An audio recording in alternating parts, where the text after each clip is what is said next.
Hello everyone. Today I want to talk a bit about plastics. Plastics are everywhere. Look around you and try to see if there is something in the room where plastic is not used. This of course has a reason.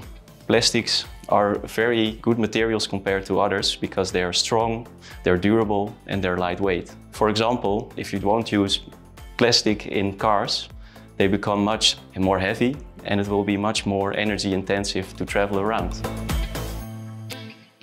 Only there is one problem with plastics. Today, almost all of our plastics are made of oil. And as you all know, in the foreseeable future, we have to make plastics out of different materials. And that's where my project is about.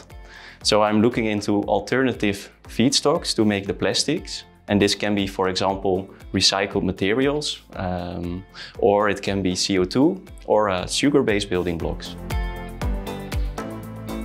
One interesting place where we see a lot of plastic materials is in 3D printing. The 3D printer can make almost every shape out of the plastic material. And with this 3D printer, you have many different variations of materials. So here I have, for example, a very flexible material, but you also have very rigid materials. One of the plastics which is used a lot for 3D printing, which is also a bio-based material made from sugar, is PLA. There is only one problem with PLA.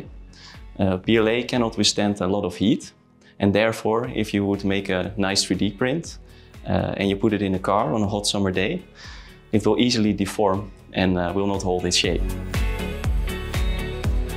So what you see here, we have 3D printed two little boats. One is made out of PLA, it's the darker red color, and the more shiny red color is our own material made from recycled PET and some sugar-based building blocks.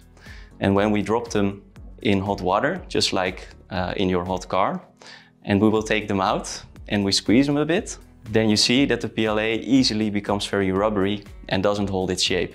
But when we do it with the materials I made in my project, then you see it holds easily shape.